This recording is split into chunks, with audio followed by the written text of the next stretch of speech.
Hello everyone, welcome to Anthia classes. और हम आज की जो वीडियो है उसको स्टार्ट करते हैं।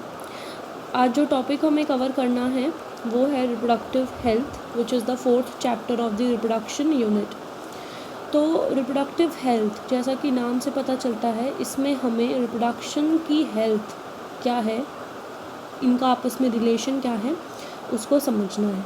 ठीक है, तो सबसे पहले रिप्रोडक्टिव हेल्थ में मैं आपको हम लोग अपने इंट्रोडक्शन से शुरू करते हैं, जिसमें सबसे पहली टर्म हमारी ये है कि रिप्रोडक्टिव हेल्थ होता क्या है। रिप्रोडक्टिव हेल्थ का सिंपली मतलब ये होता है कि हमारी बॉडी के जो भी रिप्रोडक्टिव ऑर्गन्स हैं वो हेल्दी हों और वो नॉर्मली फंक्शन करें। ठीक है, अगर हम WHO की डेफिनेशन की बात करते हैं, जो कि वर्ल्ड हेल्थ ऑर्गेनाइजेशन है, इसकी डेफिनेशन के अकॉर्डिंग रिप्रोडक्टिव हेल्थ का मतलब होता है कि जब टोटल वेल बीइंग हो हर एस्पेक्ट में रिप्रोडक्शन की, चाहे वो फिर फिज़िकल हो, इमोशनल हो, सोशल हो या बिहेवियरल हो, हर एस्पेक्ट जो है रिप्रोडक्शन का वो बिल्कुल टोटल वेल होना चाहिए, अच्छे से फुल्ली फंक्शनल होना चाहिए। ठीक है, इसलिए रिप्रोडक्टिवली हेल्दी पर्सन हम उन लोगों को बोलते हैं जिनका जो रिप्रोडक्टिव ऑर्गन्स हैं या रिप्रोडक्टिव सिस्टम जो है वो फिज़िकली और फंक्शनली नॉर्मल हो, साथ ही साथ उनका बिहेवियर भी नॉर्मल हो और इमोशनल इंटरैक्शंस भी नॉर्मल होनी चाहिए, which all of these are related to the sex related aspects. Okay, now our next topic is reproductive health problems and strategies. Now there are several problems of reproductive health in human beings. Reproductive health जो है India में या कहीं भी हम अगर world में बात करें, पुअर अगर है तो उसकी वजह से क्या क्या प्रॉब्लम्स होती हैं। तो जो सबसे पहली प्रॉब्लम है वो ओवर पॉपुलेशन की होती है, because main problem of India is its axis population.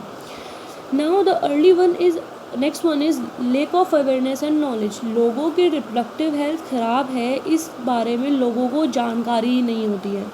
Third is there are a lot of crimes and abuse related to sex. Then there are sexually transmitted disease, STDs, female foeticide, जो आपको पता है जिसके अंदर जो है unborn जो female foetus होता है उसको मार दिया जाता है just because they don't want a female child. इसके अलावा लोगों को बर्थ कंट्रोल डिवाइसेस की प्रॉपर नॉलेज नहीं है, और इनफर्टिलिटी भी आज के टाइम पे बहुत ही पीक प्रॉब्लम है ना। What is infertility? इनफर्टिलिटी में क्या होता है, जब फर्टिलाइजेशन नहीं हो पा रही है। ठीक है, तो हमारी कंट्री की पॉपुलेशन इतनी ज़्यादा है, इसकी वजह से इसके रीजंस क्या हैं। एक तो हमें पता है कि भाई जो बर्थ कंट्रोल डिवाइसेस है उसके बारे में लोगों को कंप्लीट इन्फॉर्मेशन नहीं। कई केसेस में अर्ली मैरिज होती है। अर्ली मैरिज में क्या होता है, जो बच्चे हैं वो मैरिड होते, जब उनकी एज है मैरिज की तब तक वो पुबर्टी अटेन करते नहीं है, लेकिन उससे पहले उनकी शादी हो जाती है। उससे क्या होता है, जो मदर की हेल्थ होती है वो काफ़ी डिटोरेटिंग होती है, बिकॉज अर्ली मैरिज की वजह से मदर्स में बहुत सारे डिजीज़ होने के चांसेस जो हैं वो काफ़ी इंक्रीज़ हो जाते हैं। इसके अलावा क्या होता है, अर्ली मैरिज से होने वाले जो बर्थ हैं उनमें जो बच्चे होते हैं उनके अंदर ऑर्गन्स में काफ़ी डिफॉर्मिटीज़ भी होती हैं। इसके अलावा क्या है, दो हम रेट्स बोलते हैं, MMR which is the maternal mortality rate, and then IMR which is the infant mortality rate. यानी जो मदर की डेथ का रेट है और जो इन्फेंट यानी जो न्यू बॉर्न बेबी है उसकी जो डेथ का रेट है वो अर्ली मैरिजेस के केस में बहुत ज़्यादा हाई होता है। इसके अलावा STD तो आपको पता ही है कि जो बच्चे जिनकी मैरिज जो है एक अर्ली एज में हो रही है, they do not have proper knowledge of the reproductive organs, because of which STDs are very common in these persons, right. And career तो फिर ख़राब हो ही जाता है, एंड स्पेशली फीमेल का खास करके। तो इसके बाद हुआ क्या कि इतनी सारी जो प्रॉब्लम्स हैं, इन प्रॉब्लम्स को to remove these problems, to eradicate these problems from our society, several strategies are made. Now these strategies are made under a program, which program is mentioned here, RCH, Reproductive and Child Healthcare Program. इस programme का M ये था कि इसमें जो है हमें audio visual और प्रिंट मीडिया का यूज़ करना है, साथ ही साथ गवर्नमेंटल और नॉन गवर्नमेंटल जो एजेंसीज़ हैं जो काफ़ी अच्छा काम कर रही हैं for in awaring people about the reproduction in human, उन सब चीज़ों को यूज़ करके हमें बहुत सारे अलग अलग तरीके के जो प्रोग्राम्स हैं उनको जो है शुरू करवाना है। ठीक है, अब इसके बाद हम प्रॉब्लम्स रीड कर चुके हैं। स्ट्रैटजीज़ जो हैं वो हमने बता दिया कि RCH प्रोग्राम करके जो है वो स्ट्रैटजीज़ को बनाता है। अच्छा, इस पे मैं नेक्स्ट स्लाइड पे जाने से पहले कुछ स्ट्रैटेजीज़ जो हैं आपके साथ डिस्कस करना चाहूँगी। स्ट्रैटेजीज़ क्या हो सकती हैं? जो गवर्नमेंट जो स्टेप्स लेती है किसी भी प्रॉब्लम को रिमूव करने के लिए, दैट इज़ अ स्ट्रैटेजी। तो इसमें होता क्या है, एक फैमिली प्लानिंग प्रोग्राम चला था 1951 में। इसके अलावा क्या है, लोगों को रिप्रोडक्शन के बारे में अवेयर किया जाता है, जिसमें ऑडियो विजुअल प्रिंट मीडिया इन सब या NGOs वगैरह काफ़ी इंपॉर्टेंट रोल प्ले करते हैं। इसके अलावा सेक्स एजुकेशन होता है जो कि स्कूल लेवल पे बच्चों को देना चाहिए, so that they get right information about the myths and misconceptions which are related to the sex aspects. उसके अलावा रिप्रोडक्टिव ऑर्गन्स की ग्रोथ और STDs की नॉलेज बच्चों को प्रॉपर होनी चाहिए, so that they can be avoided by using proper precautions. Also, there are some birth control devices which should be taught to the generation, and care of mother and child वो कैसे करना है, importance of breast feeding and equal importance for the male and female child, post natal care जो है, उन सब की जो इन्फॉर्मेशन है वो भी बच्चों को मिलनी चाहिए. इसके अलावा क्या है, prevention of sex abuse and sex related crime which is the foremost and utmost important thing of today's scenario. The other one is information about reproduction related problems, जो चाहे menstrual problems हो सकती हैं, fertility हो सकता है, delivery, contraception, abortion, STDs, इनसे related जो भी problems होती हैं. इसके अलावा reproductive health area में researches बहुत ज़्यादा होनी चाहिए. एक research का current example which is सहेली, ये आप लोगों के chapter में आएगा, वो जहाँ आएगा I will mention it to you and tell you in detail. The next one is medical facilities. अगर कंट्री में मेडिकल फैसिलिटीज़ इम्प्रूव होंगी, हॉस्पिटल्स जो हैं बहुत एफिशिएंट है, तो अपने आप ही maternal mortality rate and infant mortality rate जो है वो डाउन आ जाएगा. ठीक है, तो ये सब जो कुछ स्ट्रैटेजीज़ हैं जो यूज़ होनी चाहिए. अब इसके अलावा आपके इसमें एक टॉपिक है which is amniocentesis. Now, what is amniocentesis? It is a fetal sex determination and genetic disorder test based, ठीक है, which is based on chromosomal pattern in the cells of amniotic fluid. Basically होता क्या है, amniocentesis जो test है, इसके अंदर क्या किया जाता है, जो amniotic फ्लूइड फीटस को सराउंड कर कर रखती है, उसमें से हम कुछ सेल्स निकालते हैं. वो जो सेल्स होते हैं उस एमनियोटिक फ्लूइड के अंदर, वो उसकी स्किन से डिसॉल्व होकर आए होते हैं. तो उन सेल्स के अंदर जो है क्रोमोसोमल पैटर्न्स होते हैं, DNA होता है. तो उनके क्रोमोसोमल पैटर्न्स को स्टडी करके ये देखा जाता है कि बच्चे के अंदर कंजेनिटल कोई डिसऑर्डर्स तो नहीं है, कोई अबनॉर्मलिटीज़ तो नहीं है. वो अबनॉर्मलिटीज़ जो हैं वो क्रोमोसोमल बेसिस पर भी हो सकती हैं, and they can B biochemicals और एंजाइमेटिक अबनॉर्मलिटीज़ ऑल्सो. तो ये जो टेक्निक थी एमनियोसेंटेसिस की, वो इस चीज़ के लिए डेवलप की गई थी कि भाई अगर बच्चे में कोई बहुत ज़्यादा प्रॉब्लम है, कोई कंजेनेटिकल डिफेक्ट है विच इज़ इनक्योरेबल, तो उस टाइम पे डिलीवरी से पहले ही पता चल जाए कि बच्चे में ऐसे कोई प्रॉब्लम है, तो जो करेक्शंस या जो ट्रीटमेंट्स यूज़ की जा सकती है वो करे. और अगर प्रेगनेंसी लीथल होती है तो भाई बच्चे को वूम में ही the baby can be killed. अब इसका जो है एक बहुत ही नेगेटिव यूज़ जो लोगों ने करना शुरू किया कि क्रोमोसोमल पैटर्न को देख करके उन्होंने बेबी का सेक्स डिटरमाइन करना शुरू किया, that whether the unborn baby is male और female, and if it is female तो क्या करते थे, उसको वो वूम में ही मार देते थे. तो इस टेक्निक की वजह से फीमेल फिटिसाइड का जो रेट था वो काफ़ी इंक्रीज़ हो गया. तो ये जो टेक्निक थी एमनियोसेंटेसिस की, ये एक तरीके से सेक्स डिटर्मिनेशन टेस्ट भी था, और इसके अलावा ये कोई डिसऑर्डर है अगर बॉडी में, उसके ऊपर भी बेस्ड टेस्ट था. लेकिन लोगों ने इसका बहुत ही ज़्यादा मिस यूज़ किया. It is being used to kill the normal female foetus, and now the result is this that it is legally ban for the determination of sex to avoid female foeticide. लेकिन आपको पता है the condition of rules in our country, they can be made very easily but they are implemented very rarely. तो कहने को ये technique का use नहीं हो रहा है, बट मतलब अगर हम अनलॉफुली बात करें तो there are several parts of the country जहाँ पर अभी भी इसको जो है बेबी का या जो चाइल्ड है उसका जो भी सेक्स है उसको डिटरमाइन करने के लिए यूज़ किया जाता है. आप यहाँ डायग्राम में भी देख सकते हो कि एक इंजेक्शन से जो है एमनियोटिक फ्लूइड जो है उसको निकाला जा रहा है और फिर इसकी स्टडी की जाती है. Okay, the next is population explosion and birth control. अब मेरा जो डाटा मैं आपको दूँ एक बार उसे सुनना. It is the data which is mention in NCERT, and as you know that आपके NCERT जो है NCERT 2005 के सिस्टम को फॉलो करती है, तो there are no current updates in the data. तो हम लोग को जो मेंशन है उसी से रीड करना है. हुआ क्या था, 1900 अगर हम ईयर की बात करें तो उस टाइम में वर्ल्ड की जो पॉपुलेशन थी वो 2 बिलियन थी, राइट. लेकिन 2000 तक आते हुए ये जो पॉपुलेशन है वो 6 बिलियन हो चुकी है. You can try to guess a idea कि कितना like there is a tremendous drastic change in the rate of population growth. Right. Similarly if we talk about India, independence के टाइम पे यानी 1947 के टाइम पे इंडिया की जो population थी वो अप्रॉक्सीमेट 350 मिलियन थी।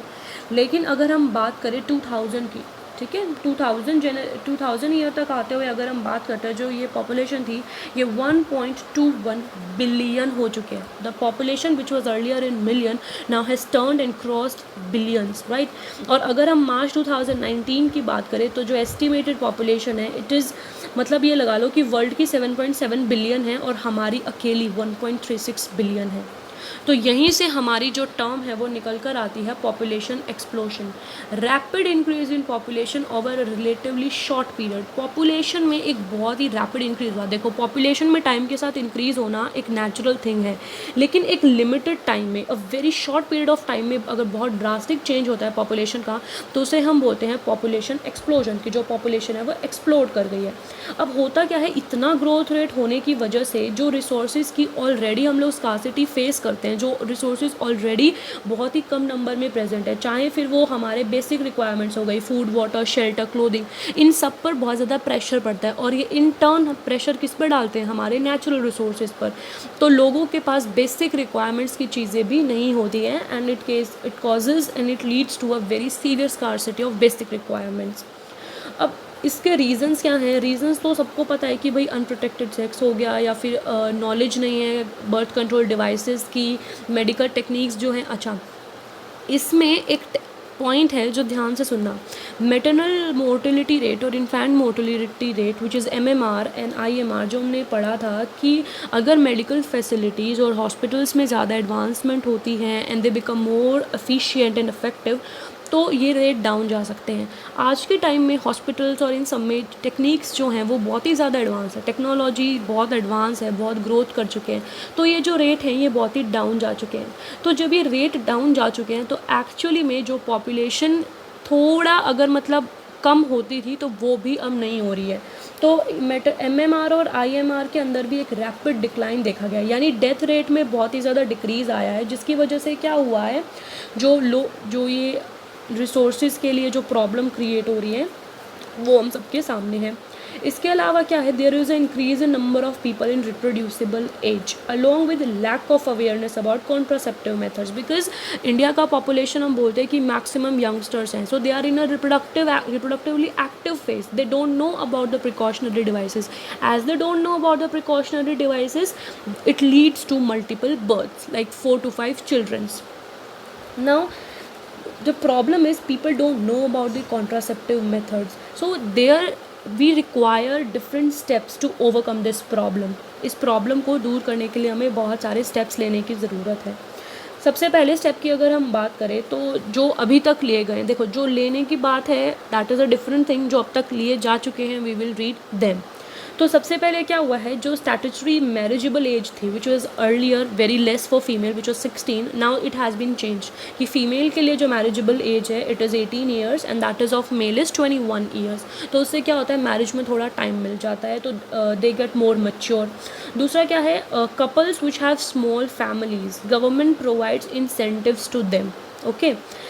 Also government tries to promote and motivate nuclear family, because एक स्लोगन नहीं आया था, छोटा परिवार सुखी परिवार, तो they try to motivate people for nuclear families by making them aware about use of various contraceptive methods. Now if we talk about a 2001 census report, according to the census report the population growth rate was 1.7%. 1.7% होने का मतलब ये है कि एक साल में 1000 के जो भी हमारे मतलब 1000 पीपल के ऊपर 17 पीपल एड अप होते हैं, which can almost double our population in 33 years. So there are इसके लिए बस इस पॉपुलेशन को कंट्रोल करने के लिए you can't ask people to stop giving birth, to not have children, right. आप ये नहीं बोल सकते हो कि भाई बच्चे पैदा मत करो, no, but we can ask them to use contraceptive devices, because जो प्रेगनेंसीज अनवांटेड होती हैं, जो बिना किसी रीज़न के हो जाती हैं, उनको प्रिवेंट किया जा सकता है, ठीक है. बिकॉज देखा होगा कि अनवांटेड प्रेगनेंसीज जो बेबी होते हैं फिर उनको वो ऑर्फन एज में छोड़ जाते हैं, तो एक तरीके से वो पॉपुलेशन ही इंक्रीज़ हो रही है, ना उन बेबी को प्रॉपर केयर मिलती है और ना ही फिर वो आगे अपनी लाइफ में कुछ ज़्यादा अचीव कर पाते हैं. तो इसके लिए क्या है, there are many birth control measures which check the birth rate, because हमें बर्थ रेट को चेक करना है। डेथ रेट हम कम नहीं कर पा रहे हैं, मतलब डेथ रेट तो जो होना है वो होकर रहेगा, लेकिन we should control the birth rate. और इसके लिए बहुत सारे कॉन्ट्रासेप्टिव मेथड्स हैं जो कि अब हमें अलग अलग, जिन्हें हम अलग अलग कैटेगरीज में डिफाइन करते हैं, and we are now going to study them in our next few slides.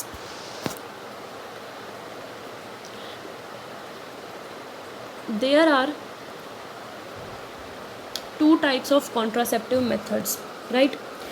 One is, as you can see in the slide very clearly here, one is natural method and the other one is artificial methods.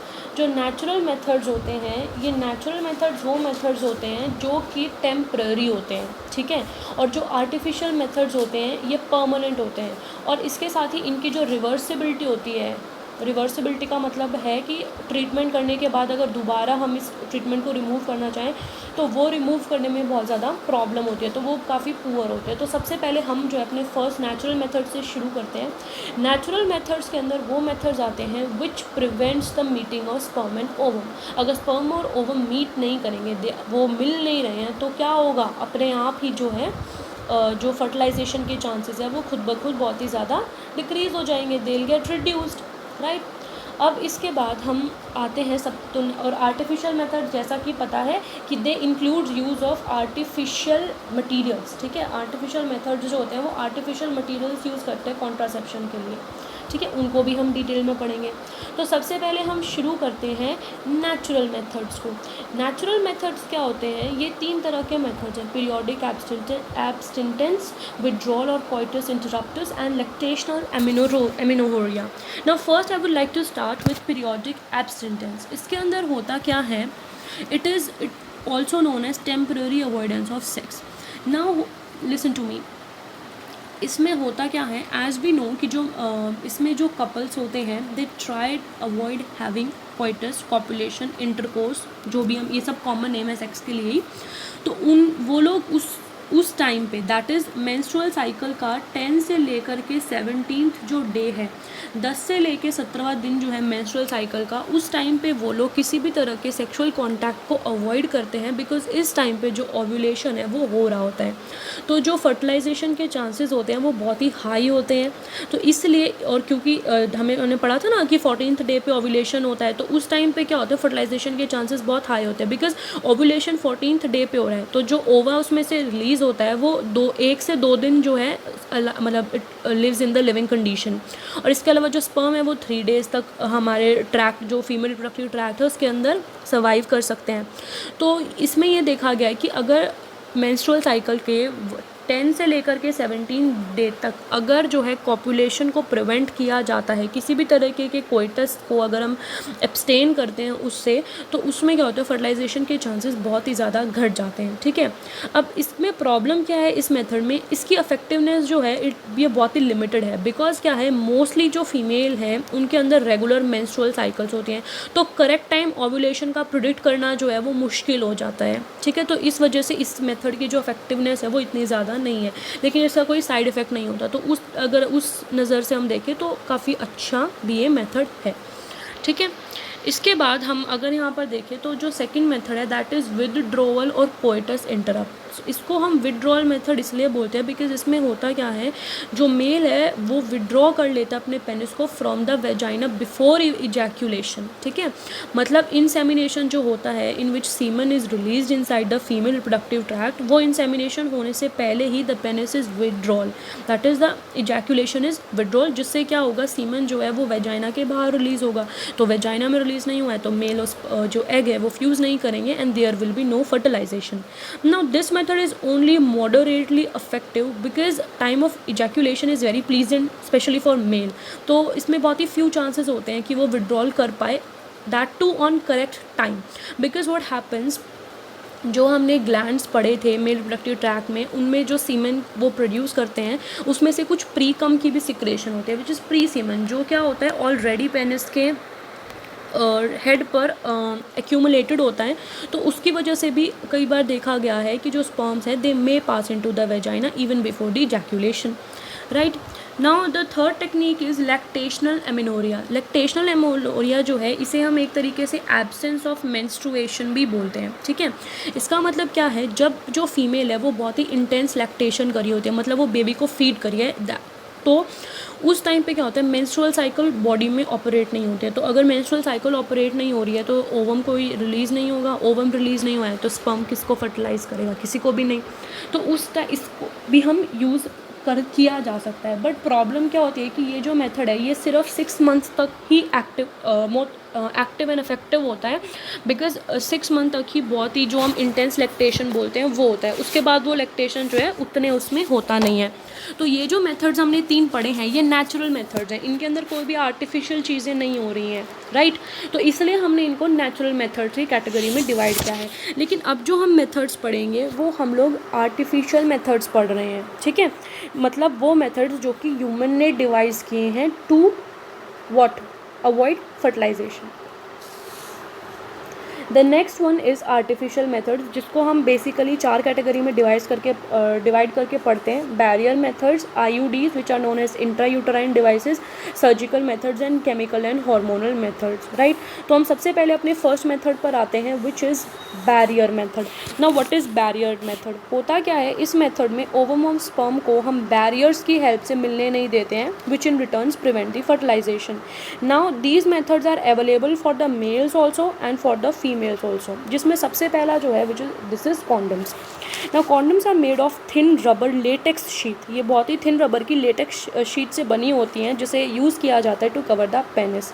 ठीक है, in the mail, और अगर female के लिए है तो उसमें वो वेजाइना या सर्विक्स को कवर करते हैं जस्ट बिफोर कोइटस. यानी इंटरकोर्स के टाइम पे होगा क्या कि जो भी इजैकुलेटेड सीमन है वो फीमेल रिप्रोडक्टिव ट्रैक में रिलीज़ ना हो करके उसी कॉन्डम के अंदर रिलीज़ हो जाता है, और जिससे क्या है फर्टिलाइजेशन प्रिवेंट होती है. नाउ निरोध is a very famous brand of condom and it also protects the user from STD and AIDS. इन्हें यूज़ करने का सबसे बेस्ट जो बेनिफिट है वो ये होता है कि they not only prevent fertilisation but इसके अलावा ये कोई भी STDs या फिर एड्स वगैरह होने के जो चांसेस है ना उनको भी बहुत डिक्रीज़ करते हैं, वो होने नहीं देते हैं. ठीक है, इसके अलावा क्या है, एक बात और ध्यान रहे, जो कॉन्डम्स हैं वो मेल और फीमेल दोनों के लिए अवेलेबल होती हैं. And female condoms are known as femidoms. ठीक है, तो जो फीमेल की जो कॉन्डम्स होती हैं उन्हें हम बोलते हैं femidoms. This one is female and this one is for male. ठीक है, इसके बाद आप देख सकते हो जो दूसरा हमारे पास मेजर है that is diaphragm, cervical caps and volts. ठीक है, तो ये आप यहाँ फोटो में देख सकते हो, यहाँ डायफ्राग्राम दिख रहा है, सर्विकल कैप दिख रहा है और वोल्ट भी जो है वो इसी की शेप में होता है और वो इस तरीके से यहाँ पर जो है इंसर्ट किया जाता है. होता क्या है, these are also made of rubber. ठीक है, but they are instead inserted inside the female reproductive tract to cover the cervix before coitus. यानी कि इंटरकोर्स से पहले, सेक्स से पहले ही जो सर्विक्स है उसको कवर कर दिया जाता है. ठीक है, बट एक बात ये है कि इंटरकोर्स के बाद यानी कि कोइटस होने के बाद भी एटलीस्ट 6 आवर्स तक इनको इनकी प्लेस पर ही छोड़ना होता है, बिकॉज तभी वो जो है फर्टिलाइजेशन को प्रिवेंट करते हैं by blocking the entry of sperms. अगर स्पर्म्स की एंट्री ब्लॉक हो जाएगी तो फर्टिलाइजेशन होगा नहीं, क्योंकि सर्विक्स से जो है वो स्पर्म एंटर नहीं करेगा. ठीक है, ये जो बैरियर्स होते हैं दे आर रीयूजेबल, बट इनको हम रीयूज़ नहीं कर सकते हैं, लेकिन जो डायफ्राग्राम, सर्विकल कैप्स और वॉल्ट्स हैं इनको हम बार बार यूज़ कर सकते हैं. ठीक है, इसके अलावा क्या होता है, इनकी एफिशिएंसी को इम्प्रूव करने के लिए इनके ऊपर कुछ स्पर्मिसाइडल जेलीज या फिर क्रीम्स या फोम्स लगाई जाती हैं, जो कि क्या होता है, स्पर्मिसाइडल है तो इसका मतलब क्या है, दे विल किल स्पर्म. तो वो इनकी एफिशिएंसी को, इनकी इफेक्टिवनेस को बहुत ही ज़्यादा जो है काफ़ी एक अच्छे एक्सटेंट तक इम्प्रूव कर देते हैं. ठीक है, अब अगर मैं इसमें सबसे पहले एक बार हम बात कर लेते हैं डायफ्राग्राम की. डायफ्राग्राम क्या होता है, ये एक काफ़ी सॉफ्ट रबर कैप है जो कि यूट्रस की एंट्रेंस को कवर करती है. ठीक है, यहाँ पे आप डायफ्राम देख रहे हो, ये यूट्रस की एंट्रेंस को कवर करती है. It prevents the sperm from reaching egg and hold spermicide. There are no dangerous side effects but it is reliable if use properly. अगर प्रॉपरली यूज़ किया तो ही रिलायबल है. It provides some protection, not complete protection, some protection against STDs and cervical cancer. ठीक है, इसके बाद जो cervical cap है, जैसा कि नाम से पता चल रहा है, ये भी एक मिनिएचर कैप की फॉर्म में ही है, जो कि सर्विक्स को बहुत ही क्लोजली कवर करती है, ठीक है। It also prevents sperm from reaching an egg and it holds the spermicide. इसके भी कोई डेंजरस इफेक्ट नहीं है और ये भी फेयरली इफेक्टिव है। इनफैक्ट ये डायफ्राग्राम से ज़्यादा लंबे टाइम तक अपनी प्लेस पर रहती है, ठीक है। इसके अलावा जो वोल्ट कैप है वो भी इन्हीं की तरह शेप में होती है। वोल्ट कैप जो है एक ऐसे ही जैसे ये शेप में आपको नज़र आ रहा है, एक हेमिस्फेरिक डोम है जो कि रबर या प्लास्टिक कैप की हो सकती है, जिसकी जो रिम है वो काफ़ी थिक होती है, जो कि क्या है सर्विक्स के जस्ट ऊपर एक वेजाइनल वोल्ट होता है, ठीक है। Just above the service a vaginal volt is located. तो वो क्या करते हैं, उस वेजाइनल वोल्ट को जो है कवर करके रखती है, ठीक है। इसके अलावा फीमेल्स जो हैं, आप लोगों ने देखा होगा मेंस्ट्रुएशन के टाइम पे टैम्पून्स सबने सुना है, मतलब मेंस्ट्रुएशन के टाइम पे फीमेल 3 चीज़ें यूज़ करते हैं, सैनिटरी पैड्स, टैम्पून्स एंड इसके अलावा जो है मेंस्ट्रुअल कप्स होते हैं। वो मेंस्ट्रुअल कप थोड़ा इसी टाइप के कॉन्सेप्ट पे बेस्ड होते हैं, वो ऐसे कप की शेप में होते हैं which collects all the menstrual blood. तो उसको आप रीयूज़ भी कर सकते हो और वो ज़्यादा इको फ्रेंडली होता है, ठीक है। तो वो अलग है, वो कोई बैरियर मेथड नहीं है, वो बस इस कॉन्सेप्ट से हमने रिलेट किया है कि हम लोगों को यूट्रस के वेजाइना की सर्विक्स की जो ओपनिंग है उसको क्लोज करना है, ठीक है। इसके बाद बैरियर मेथड्स हमारा फिनिश होता है। हम आते हैं हमारे नेक्स्ट मेथड्स पे, which is IUDs which are also known as intrauterine devices.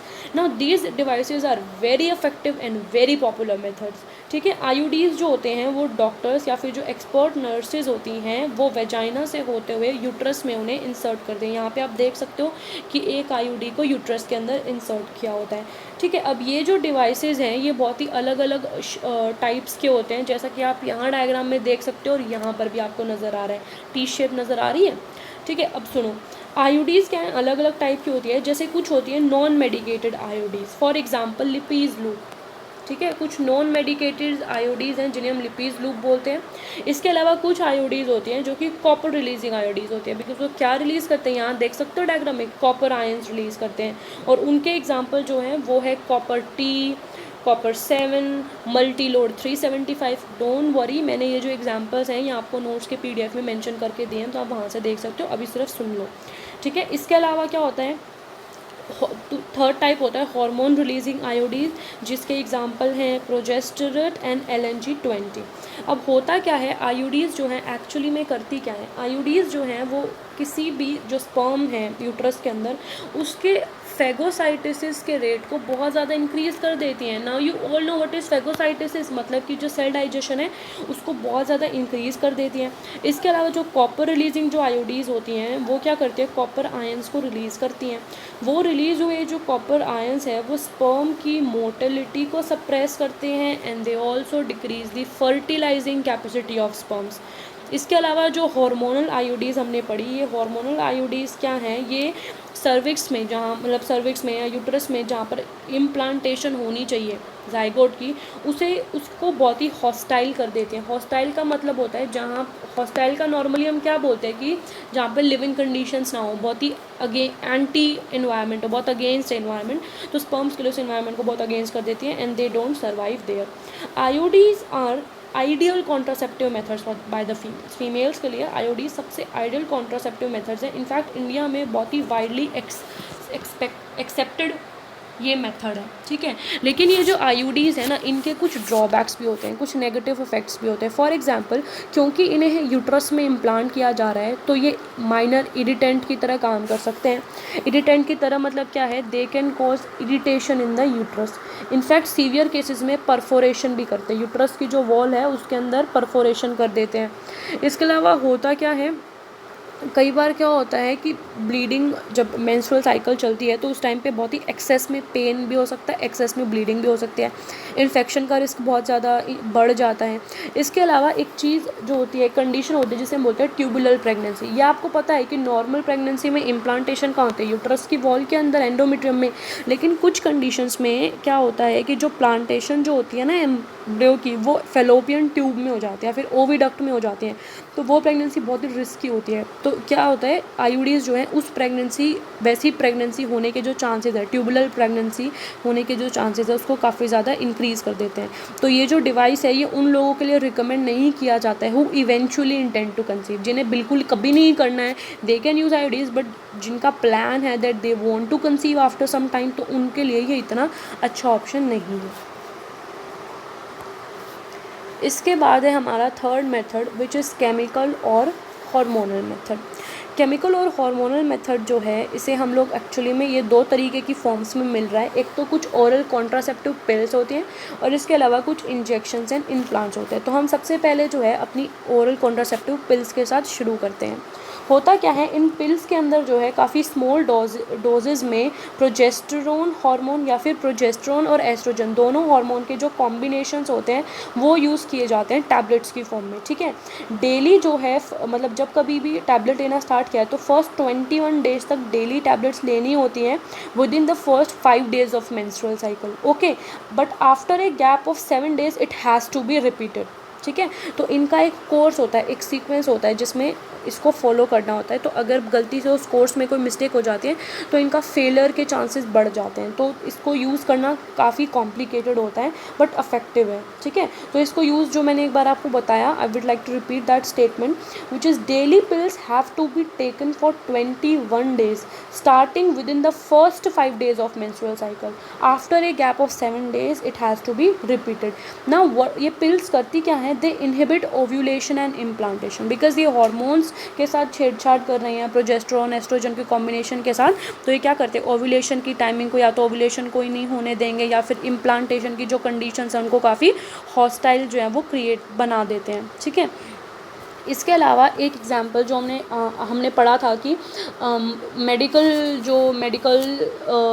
क्या बोलते हैं उसको, रिप्रोडक्टिव हेल्थ में जो मेडिकल एडवांसमेंट हो रही हैं, जो रिसर्चेज हो रही हैं, उसका एक एग्जांपल था सहेली, ठीक है।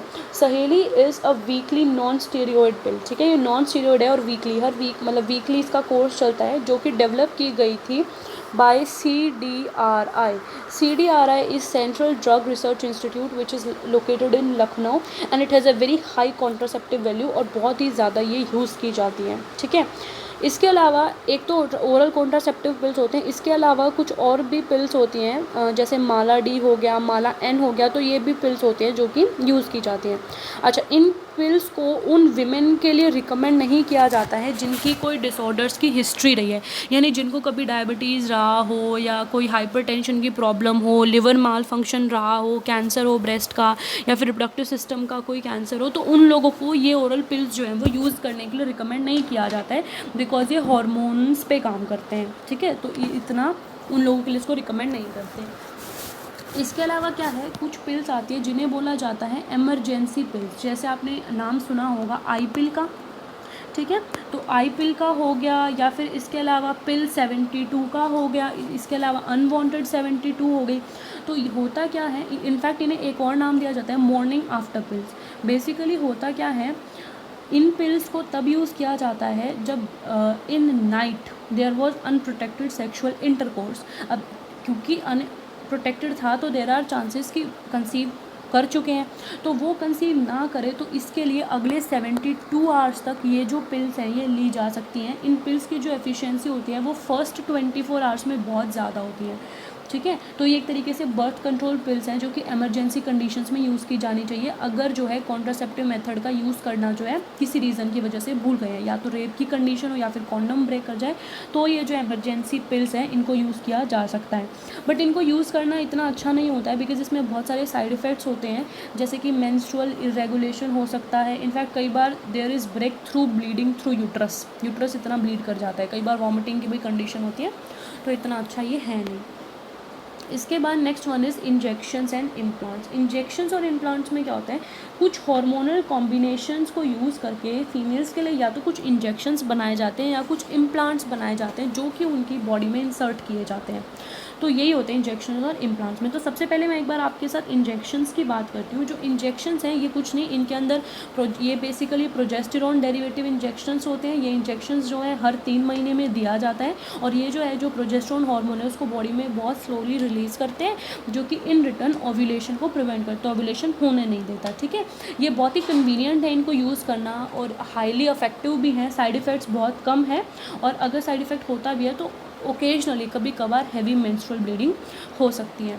इसके बाद अगर हम इम्प्लांट्स की बात करें तो इन इम्प्लांट्स को हम सबक्यूटेनियस इम्प्लांट्स बोलते हैं, या फिर हम इनको बोलते हैं नोर प्लांट।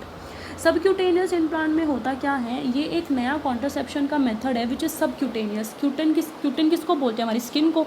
तो सबक्यूटेशन मतलब ये जो है अंडर द स्किन, मतलब फीमेल रिप्रोडक्टिव ट्रैक में ये इंसर्ट नहीं हो रहे, ये स्किन के अंडर इंसर्ट हो रहे हैं। अच्छा, स्किन में कहाँ पर इंसर्ट होते हैं, ये जो हमारी आर्म होती है ना, जो एल्बो होता है, एल्बो के नीचे जो इनर आर्म है उसके ऊपर जो स्किन है, मतलब above the elbow under the inner arm जो स्किन है, वहाँ पे ये स्टेरॉइड कंटेनिंग जो इम्प्लांट्स हैं इनको लगाया जाता है। ये जो इम्प्लांट्स हैं ये जनरली क्या होते हैं, 6 मैच स्टिक साइज कैप्सूल होते हैं, जो आप यहाँ फोटो में देख सकते हो कि 6 हैं, और मैच स्टिक साइज में कैप्सूल्स है जिनके अंदर स्टेरॉइड होता है which are inserted inside the skin, और ये जो है स्लोली हार्मोन्स को रिलीज़ करते हैं।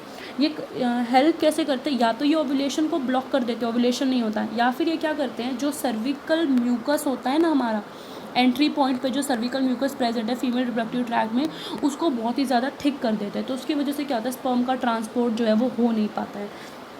इनकी जो टाइमिंग है वो काफ़ी प्रोलॉन्ग्ड होती है, बहुत लॉन्ग टाइम तक ये चलते हैं, बहुत ही सेफ़, कन्वीनियंट और इफेक्टिव और लॉन्ग लास्टिंग है, जनरली 5 साल तक चलते हैं। ठीक है, और इसके अलावा हाँ, विमेन में हो सकता है कि इरेगुलर पीरियड्स की कंडीशन हो, या फिर हो सकता है पीरियड्स बिल्कुल ही ना हो, और इसको इम्प्लांट करने के लिए भी और इसको रिमूव करने के लिए भी माइनर सर्जरी करनी पड़ती है, तो वो सर्जरी भी कॉम्प्लिकेटेड नहीं होती है। ठीक है,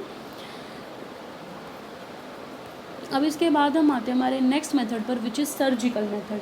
सर्जिकल मेथड जो होता है इसके अंदर क्या होता है, गैमीट के ट्रांसपोर्ट को ब्लॉक किया जाता है, और इन रिटर्न जो है फर्टिलाइजेशन उसको प्रिवेंट किया जाता है। ठीक है, ये जो मेथड है प्रेगनेंसी को प्रिवेंट करते हैं, और ये सर्जिकल मेथड इसलिए बोल रहा है बिकॉज इसमें सर्जरी करनी होती है। ठीक है, तो ये 2 टाइप से होते हैं, एक होता है vasectomy which occurs in male and the other one is tubectomy which occurs in female.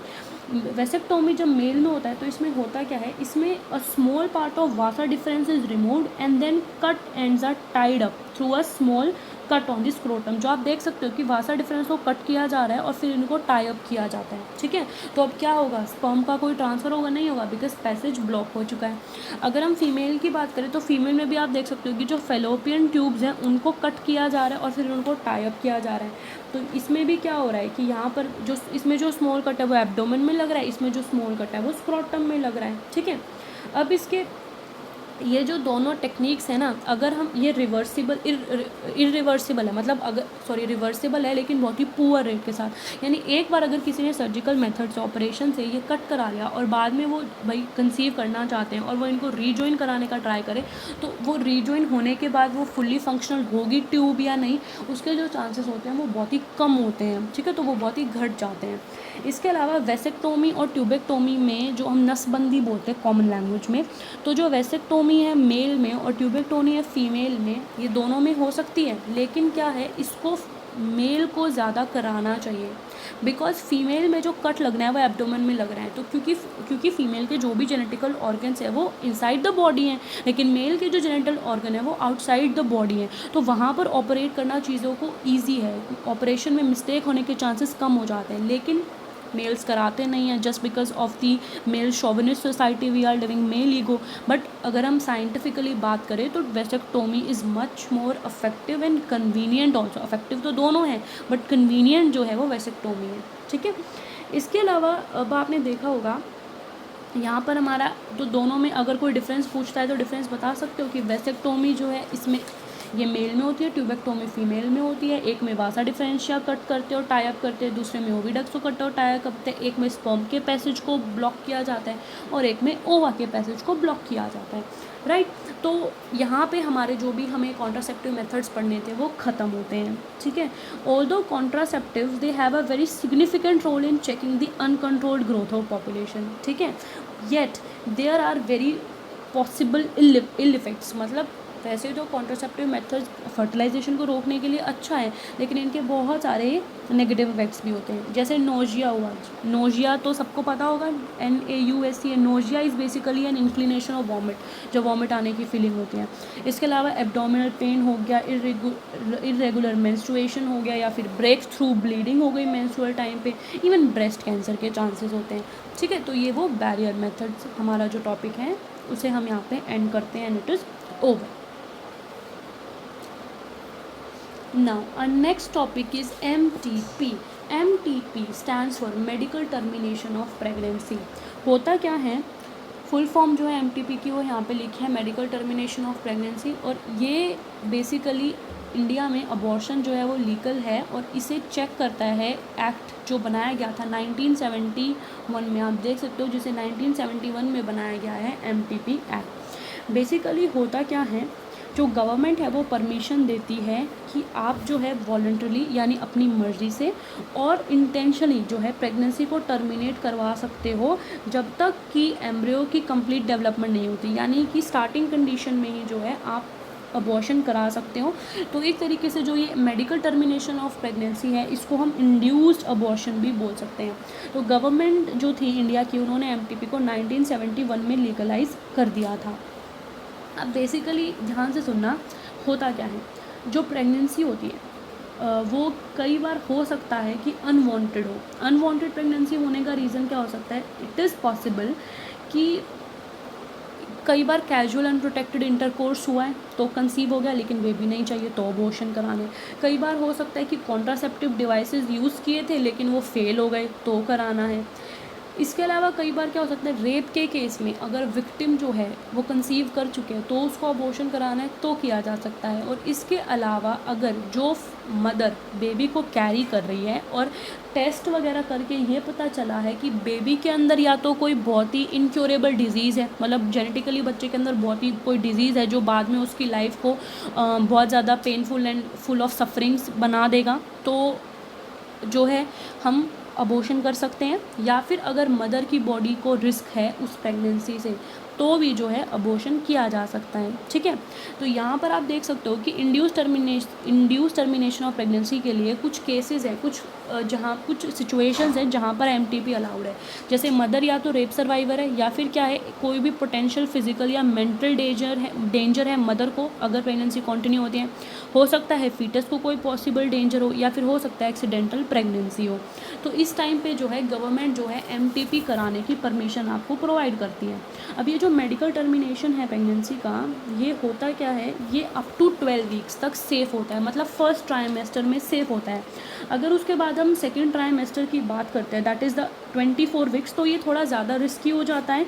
और अगर हम थर्ड ट्राइमेस्टर की बात करते हैं तो वो फेटल लीथल होता है, सबसे ज़्यादा डेंजरस हो जाता है। ठीक है, तो जो ये MTP है ये बहुत ही वेल क्वालिफाइड और लाइसेंस डॉक्टर को ही करनी चाहिए, otherwise it is very very dangerous. Okay, अब होता क्या है कि जो अबॉर्शन है वो बेसिकली क्या होता है कि दो टाइप्स के होते हैं। एक होता है स्पॉन्टेनियस और एक होता है थेराप्यूटिक ना। स्पॉन्टेनियस ऑपरेशन में होता क्या है, ऑलमोस्ट 1/3 ऑफ ऑल प्रेगनेंसीज जो हैं वो कॉन्ट्रासेप्शन के मतलब कंसीव करने के कंसेप्शन के 4 वीक्स में ही जो है वो अबॉर्ट हो जाते हैं, बिकॉज फर्स्ट 4 वीक्स में विमेन को अंदाज़ा ही नहीं होता है that she has been pregnant. और उससे क्या होता है, अबॉर्शन का जो भी मटेरियल है वो मेंसेस के साथ एक अनरिकॉग्नाइज फॉर्म में ही बॉडी से इजेक्ट हो जाता है। तो उसमें तो जब हुआ, जब फीमेल को पता ही नहीं चला। दूसरा होता है थेराप्यूटिक वो है जिसके अंदर जो है विलिंगली नोइंगली अबॉर्शन किया जाता है। ठीक है, और इसकी जो कंडीशंस है जो हमने पढ़ी कि भाई मदर की बॉडी को रिस्क है या फीटस को रिस्क है या फिर रेप सर्वाइवर है, तो उन कंडीशंस में मेडिकल टर्मिनेशन जो है प्रेगनेंसी का वो किया जा सकता है। ठीक है, अब इसकी इम्पॉर्टेंस क्या है, इसकी सिग्निफिकेंस क्या है। इम्पॉर्टेंस तो ये है कि अनवांटेड प्रेगनेंसी से भाई अगर है तो उसको it can be get ridden off. इसके अलावा क्या है, अगर वो बहुत ज़्यादा लीथल है मदर फीमेल के लिए तो भी कर सकते हैं। और इसके अलावा MTP जो है वो फीमेल बॉडी पॉपुलेशन जो है उसको काफ़ी ज़्यादा डिक्रीज़ करती है। लेकिन ये जो MTP है इसको एमनियोसेंटेसिस के साथ यूज़ करके बहुत ही नेगेटिव वे में यूज़ किया जाता है। बिकॉज एमनियोसेंटेसिस से ये पता कर लिया जाता है कि फ़ीमेल चाइल्ड है या मेल चाइल्ड है, और अगर फीमेल चाइल्ड है तो MTP का यूज़ करके जो है जो फीमेल है उसको वूम में ही मार दिया जाता है। ऑल्दो गवर्नमेंट ने परमिशन क्या दिया है, मेडिकल टर्मिनेशन ऑफ प्रेगनेंसी की परमिशन गवर्नमेंट ने कुछ सेलेक्टेड केसेस में दी है, लेकिन इलीगली इंडिया में या फिर वर्ल्ड में जो है ये जो सिनेरियो है ये अभी भी यूज़ किया जा रहा है, जहाँ पे it is use to kill female foeticide. इसके अलावा क्या है, ये तो ये एक एमटीपी का बहुत ही बड़ा ड्रॉबैक हुआ है ना, एक बहुत ही बड़ी कमी है।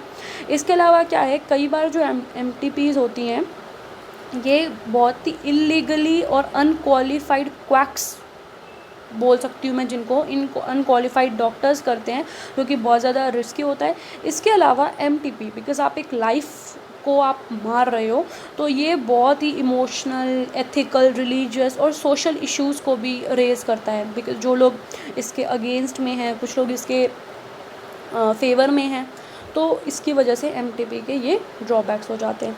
Now we are through with the topic MTP and we will start with the utmost important chapter of the group utmost important topic of the chapter, which is STD. STD is sexually transmitted diseases. Okay. Now, diseases or infections which are transmitted through sexual intercourse are collectively called sexually transmitted diseases, STDs. They are also known as venereal diseases, VDs, and they are also known as reproductive tract infection as RTIs. ठीक है, तो होता क्या है कि unprotected sexual intercourse की वजह से कोई डिजीज़ या इन्फेक्शन हो सकते हैं जिन्हें हम बोलते हैं STDs। ठीक है, क्योंकि इनका कॉज क्या है, इनका होने का रीज़न क्या है, सेक्सुअल इंटरकोर्स। ठीक है, अब होता क्या है, कई बार क्या होता है, अगर जो है STDs वो डिटेक्ट नहीं हो पाते हैं, मतलब अर्ली स्टेज में वो डिटेक्ट नहीं हो पाते हैं या फिर उनका ट्रीटमेंट नहीं हो पाता है, तो इसकी वजह से वो जो है एक PID को राइज़ करते हैं। PID is pelvic inflammatory disease. इसके अलावा वो अबॉर्शंस के लिए रिस्पॉन्सिबल है, स्टिल बर्थ्स, पता है मतलब जब जो न्यूबॉर्न बेबी है वो मरा हुआ पैदा होता है तो स्टिल बर्थ हुआ। इसके अलावा एक्टोपिक प्रेगनेंसीज, इनफर्टिलिटी और even the cancer of reproductive tract. तो अगर ये STDs को हम अर्ली एज में डिटेक्ट नहीं करते हैं, they are not treated, they can lead to so many problems. अब आगे कितने टाइप के STDs होते हैं, किससे क्या होता है, उसको पढ़ने से पहले कुछ दो बातें हैं जो मैं आप लोगों के साथ शेयर करना चाहती हूँ। हेपेटाइटिस बी और एड्स जो हैं वो STDs तो हैं, लेकिन वो VD और RTI नहीं है। ठीक है, क्योंकि दे do not infect the reproductive system, वो रिप्रोडक्टिव सिस्टम को अफेक्ट नहीं करे, तो हम उसको वेनरल डिजीज़ या रिप्रोडक्टिव ट्रैक्ट का इन्फेक्शन नहीं बोल सकते हैं।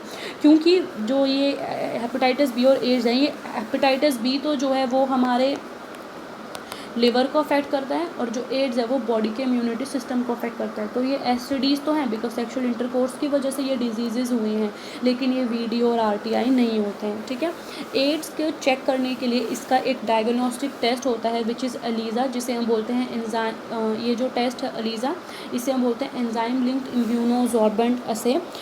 इस टेस्ट को कैसे करते हैं, क्या इंपॉर्टेंस है, ये जब आप आगे बायोटेक्नोलॉजी यूनिट पढ़ोगे ना तो उसमें आपको बहुत अच्छे से ये समझ आएगा। ठीक है, now incidences of STDs are reported to be very high among persons in the age group of 15 to 24 years. इस एज ग्रुप के लोगों में ये बहुत ही ज़्यादा जो है STDs के चांसेस होते हैं। तो इसमें इनको प्रिवेंट कैसे किया जा सकता है, तो STDs ना हो इसको प्रिवेंट करने के लिए बहुत सारे अलग अलग मेजर्स होते हैं। सबसे पहला तो है avoid having sex with unknown partners और मल्टीपल पार्टनर्स। ठीक है, अगर कर भी रहे हो then one should use condoms during a coitus, that is क्योंकि only contraceptive device which ensures protection from STDs are condoms. इसके अलावा इन केस ऑफ डाउट, अगर डाउट है that you are feeling some symptoms कि STD के symptoms हो सकते हैं, then one should go to a qualified doctor for early detection, and if they get diagnosed with the diseases they must get its complete treatment. Complete treatment होना चाहिए, because if there is not complete treatment, because most of the time Indian लोगों की tendency क्या होती है, 3 दिन दवाई लेके छोड़ देते हैं क्योंकि फ़र्क नज़र आ जाता है। तो they must complete their course of the treatment. Now in this slide I have mentioned some common STDs. Okay, जो यहाँ पर STDs कौन कौन से हैं और कौन कौन से ऑर्गेनिज्म से वो होते हैं, मतलब उनका पैथोजन क्या होता है, डिजीज़ कॉजिंग ऑर्गेनिज्म। तो इनका पैथोजन कौन सा है वो मैंने यहाँ पे लिखा है। तो हम सबसे शुरू करते हैं। सबसे पहला जो है दैट इज़ गोनोरिया, ठीक है। तो ये जो गोनोरिया है इसको कौन सा ऑर्गेनिज्म करता है, this is caused by Neisseria gonorrhoea, ठीक है। और ये जो है ये पैथोजन एक्चुअली में एक बैक्टीरिया है, और ये जो डिजीज़ है ये क्यूरेबल है, यानी इट कैन बी क्योर्ड। इसके बाद अगला है क्लेमाइडियासिस। ये आपको सारे लर्न नहीं करने हैं, बट जितना आप लर्न कर सकते हो अच्छी बात है, बिकॉज कई बार पेपर में पैथोजन और ये पूछा जाता है कि किस पैथोजन से हुआ है, बैक्टीरिया है या वायरस है। बिकॉज जो पैथोजन होता है वो या तो बैक्टीरिया, वायरस, प्रोटोजोआ, फंगी कुछ भी हो सकता है, तो उसके अकॉर्डिंग हम इसमें देख रहे हैं। इसके बाद अगर हम क्लेमाइडियासिस की बात करें तो ये क्लेमाइडिया ट्रैकोमैटिस से होता है, और ये जो है ये भी एक बैक्टीरिया ही है, और ये जो है क्यूरेबल है, इसका भी ट्रीटमेंट पॉसिबल है। इसके बाद हम बात करते हैं ट्राइकोमोनियासिस के अंदर, जो कि ट्राइकोमोनास वेजिनालिस से होता है, and it is a protozoa. ये क्या है, एक प्रोटोजोआ, और ये भी क्या है, क्यूरेबल है। इसके बाद हम आते हैं कैंडिडियासिस, जो कि कैंडिडा एल्बिकेंस से होता है, नाम से पता चल रहा है Candida, it is a fungus, ठीक है, और ये भी क्यूरेबल है, it can be treated. The other one is genital herbs. तो जेनिटल हर्ब्स जो है ये हर्ब्स सिंपल वायरस से होता है, नाम से पता चल रहा है वायरस है, और ये भी जो है हर्ब्स जो है इट इज़ अनक्यूरेबल, ये क्योर नहीं किया जा सकता। बाकी ऊपर के जो भी हमने 4 पढ़े वो क्यूरेबल थे, जेनिटल हर्ब्स जो है इट इज़ अनक्यूरेबल। उसके बाद हम आते हैं जेनिटल वॉट्स पर, जिसे हम वो करते हैं, कौन सा वायरस कर रहा है इसको, ह्यूमन पैपिलोमा वायरस कर रहा है, HPV शॉर्ट फॉर्म है, ये भी वायरस है और ये भी क्योरेबल है। इसके बाद हम आते हैं हेपेटाइटिस बी, जो कि करता है हेपेटाइटिस बी वायरस, ये भी एक वायरस है, and it is also incurable, treat नहीं, अभी तक ट्रीटमेंट का कोई भी मेडिसिन वगैरह जो है it is not invented. The next one is AIDS, which is caused by HIV. AIDS stands for acquired immunodeficiency syndrome, and HIV stands for human immunodeficiency virus. तो ये भी जो है इनक्यूरेबल है।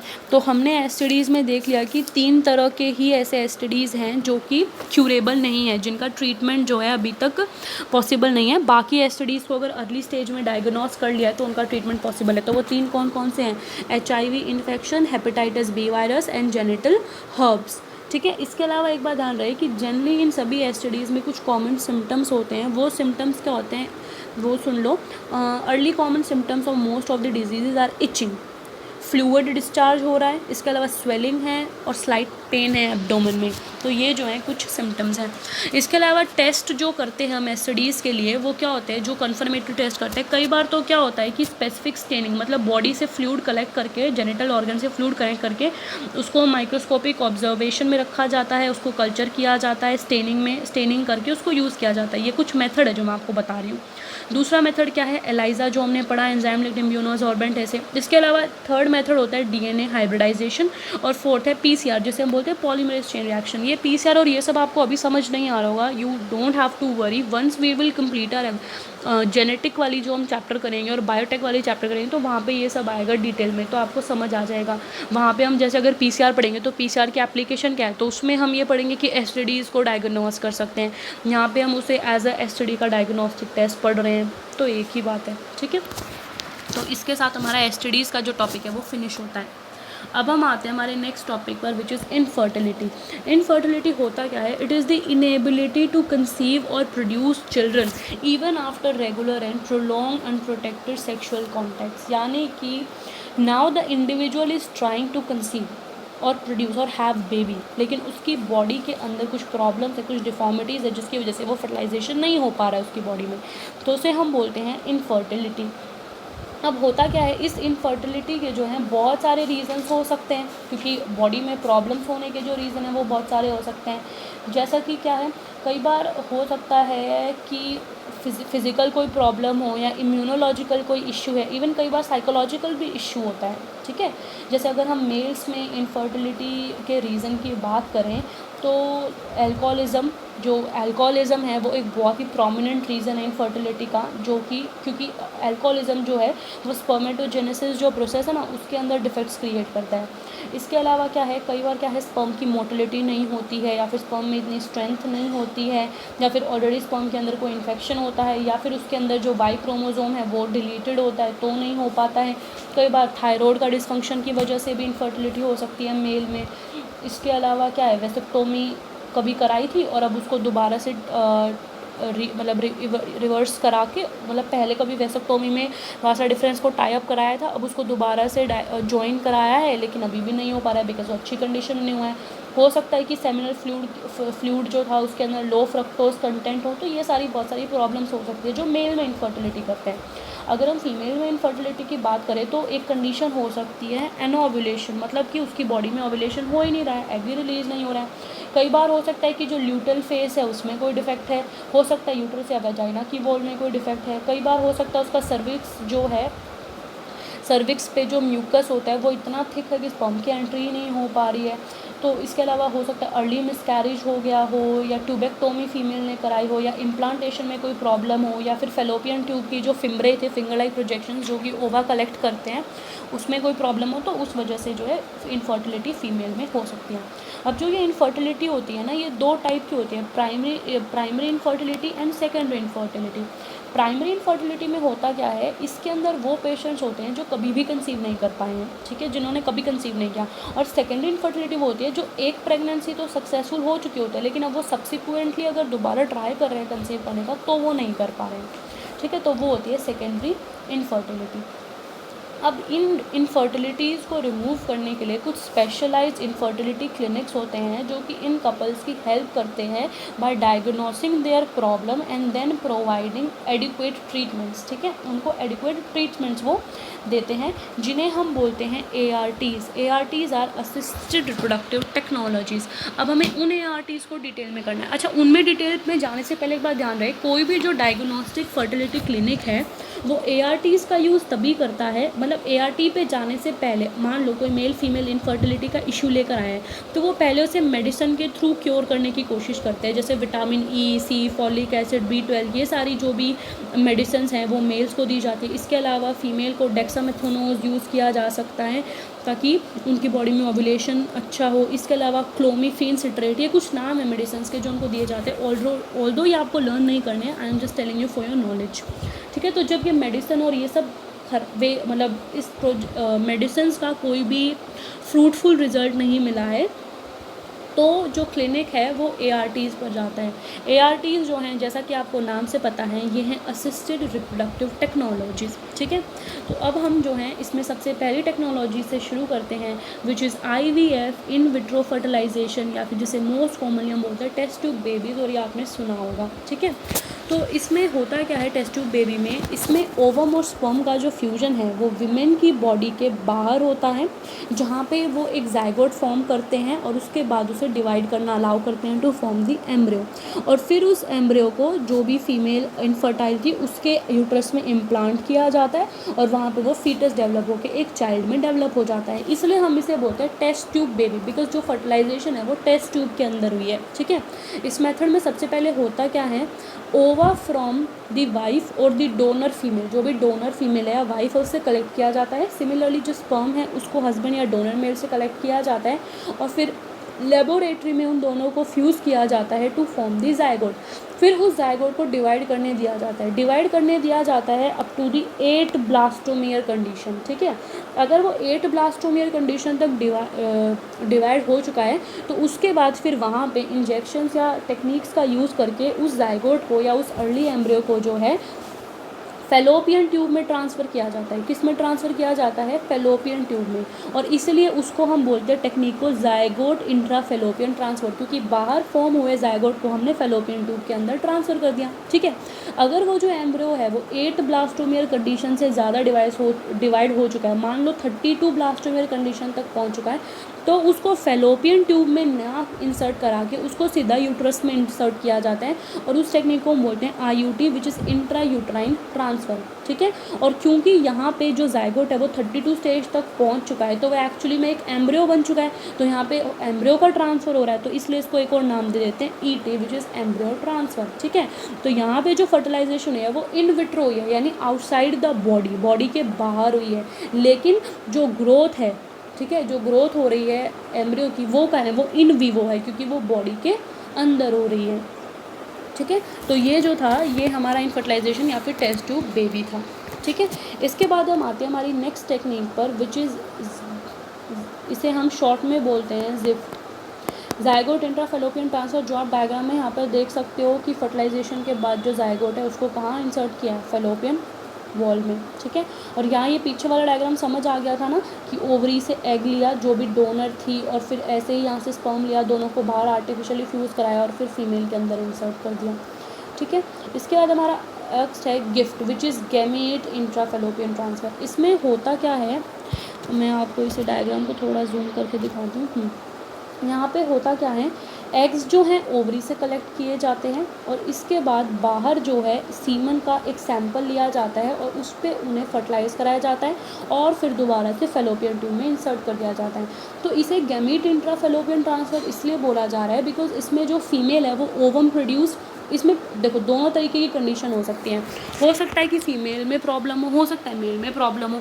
अगर फीमेल में प्रॉब्लम है, फीमेल ओवम नहीं प्रोड्यूस कर पा रही है, तो जो डोनर फीमेल है जो कर पा रही है उस डोनर फीमेल से ओवम लिया जाता है, वहाँ फिर बाहर उसको सीमेन के साथ मतलब स्पर्म के साथ फर्टिलाइज कराया जाता है, इन विवो फर्टिलाइजेशन होती है और फिर उस एम्ब्रियो को जो है जो मदर थी, जो इनफर्टाइल मदर थी, उसकी बॉडी में इंसर्ट कर दिया जाता है, ठीक है। तो in this technique an ovum is transferred from a donor to the fallopian tube of the recipient female and further fertilisation takes place in fallopian tube.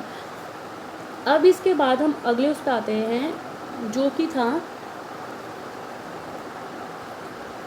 ICSI intracytoplasmic sperm injection. अब इसमें क्या होता है, ये एक स्पेशलाइज्ड कंडीशन है, जैसे हमने पहले देखा कि जिसमें फीमेल में प्रॉब्लम थी, फीमेल ओवम प्रोड्यूस नहीं कर पा रही थी। अब मान लो कि मेल में प्रॉब्लम है, मेल के स्पर्म में कोई प्रॉब्लम है, तो उसमें क्या किया जाता है, ये एक स्पेशलाइज्ड टेक्निक है जिसमें जाइगोट और एम्ब्रियो को ग्रो करते हैं लेबोरेटरी में।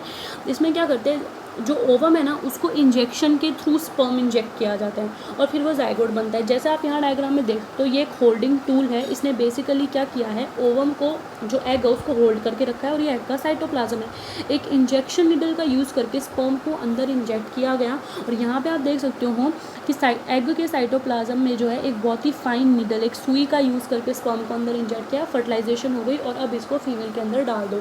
तो यहाँ पे जो स्पर्म लिया जा रहा है ये किससे लिया जा रहा है, डोनर मेल से लिया जा रहा है, ठीक है। और ये यूज़ किसके लिए हो रहा है, रेसिपिएंट मेल जो इनफर्टाइल था उसके लिए, ठीक है। इसके अलावा एक टेक्निक है आर्टिफिशियल इंसेमिनेशन, जो कि किसी ने विक्की डोनर मूवी देखी होगी तो उन्हें पता होगा। आर्टिफिशियल इंसेमिनेशन में क्या होता है, it is infertility in male, ये मेल में इनफर्टिलिटी होती है दो रीज़न से। या तो हो सकता है कि male partner fails in achieving penile erection नहीं हो पा रहा है। दूसरा हो सकता है प्रॉब्लम है, देखो अगर इरेक्शन नहीं हो पा रहा है, अगर पेनाइल इरेक्शन नहीं हुआ है तो फीमेल को इंसेमिनेट करना पॉसिबल नहीं है। दूसरा हो सकता है कि सीमन के अंदर जो है स्पर्म काउंट बहुत कम है, या तो स्पर्म में स्ट्रेंथ बहुत कम है, या फिर हो सकता है कि मूवमेंट नहीं कर पा रहे हैं, मोटिलिटी बहुत ही वीक है। तो उस केस में आर्टिफिशियल इंसेमिनेशन यूज़ किया जाता है, जिसमें बाहर जो मेल डोनर है उससे स्पर्म लिया जाता है, उसको इंजेक्शन यूज़ करके जो फीमेल है उसकी बॉडी में डाल दिया जाता है, ठीक है। तो in this the semen is collected either from the husband, हो सकता है, अच्छा इसको जो है हस्बैंड से भी लिया जा सकता है और डोनर से भी लिया जा सकता है। मान लो ये फीमेल, प्रॉब्लम क्या है, फीमेल का म्यूकस प्लग जो है वो बहुत ही ज़्यादा थिक है, तो क्या वो आर्टिफिशियल इंसेमिनेशन से मेल का स्पर्म बाहर लिया गया, मतलब हस्बैंड का स्पर्म बाहर लिया गया, इंजेक्शन में फिल करके उसको सीधा हमने यूट्रस में इंजेक्ट कर दिया, तो अब जो ये वाली प्रॉब्लम थी तो डिज़ोल्व हो गई क्योंकि यूट्रस में स्पर्म पहुंच गया, फ्यूजन हो गया। अच्छा, कई बार हो सकता है कि जो हस्बैंड है अगर उसके सीमन में प्रॉब्लम है तो फिर क्या है, तब डोनर का यूज़ करके आर्टिफिशियली उसको वेजाइना में इंट्रोड्यूस या यूट्रस में इंट्रोड्यूस कराते हैं, जिसे हम इंट्रा यूट्राइन इंसेमिनेशन बोलते हैं, क्योंकि वहाँ पे इंसेमिनेशन किसके अंदर हो रही है, यूट्रस के अंदर, तो इसलिए हम उसको बोल देते हैं IUI इंट्रा यूट्राइन इंसेमिनेशन। तो वहाँ पे ये आर्टिफिशियल इंसेमिनेशन हो जाता है। अब ये जितने भी जो मेथड्स हमने पढ़े हैं आर्टिफिशियल रिप्रोडक्टिव टेक्नोलॉजीज़ के, ये जो मेथड्स हैं इनको बहुत ही मतलब करने के लिए बहुत ही highly skilled and specialised persons, doctors चाहिए, एक्सपेंसिव इंस्ट्रूमेंट्स चाहिए, जो इंस्ट्रूमेंट्स इनमें यूज़ हो रहे हैं। क्योंकि आप सोचो ना, एक इंजेक्शन लेके एक सेल के अंदर अगर आप इंसर्ट करो तो कितना बारीक लेवल पे आप काम कर रहे हो। तो ये जो टेक्नोलॉजीज़ हैं ये बहुत ही एक्सपेंसिव हैं और रिस्की भी हैं। तो इससे बेटर है कि जो ऑर्फन और डेस्टिट्यूट बच्चे हैं, जो सोसाइटी में अनाथ बच्चे हैं, उनको अडॉप्ट किया जाए, वो कपल्स उन लोगों को अडॉप्ट करें, because the couples will get parenthood और बच्चे को एक फैमिली मिल जाएगी, तो वहाँ पे अडॉप्शन का ऑप्शन जो है ज़्यादा बेटर है। लेकिन ये वो टेक्निक्स हैं जो कि साइंस ने डिवाइस किए हैं। इसके बाद आप यहाँ पर देख सकते हो पूरे चैप्टर में जितनी भी एब्रीवेशंस आई हैं उन एब्रीवेशंस को मैंने यहाँ पे समराइज़ किया है, बिकॉज इस चैप्टर से 100% जो है एब्रीवेशन पूछी जाती हैं कि भाई इस एब्रीवेशन देके बोल देंगे कि इसको एक्सपेंड करो, तो मैंने यहाँ पर समराइज़ किया है, तो आप एक बार यहाँ से रीड कर लेना। इसके अलावा चैप्टर आई होप आपको क्लियर हो गया हो, और इसके साथ ये जो चैप्टर है ख़त्म होता है, चैप्टर ख़त्म होता है और जो रिप्रोडक्शन यूनिट थी वो भी पूरी फिनिश हो जाती है। तो आगे अब मैं आपको जो है क्वेश्चंस देने वाली हूँ प्रीवियस ईयर के PDF बना के, जो आपको ट्राई करने रिप्रोडक्शन यूनिट के, और with this your reproduction unit is finished and I hope you have understood it. If you have any doubts you can inbox me or we will try to look solutions for your doubts. Thank you and stay safe and stay at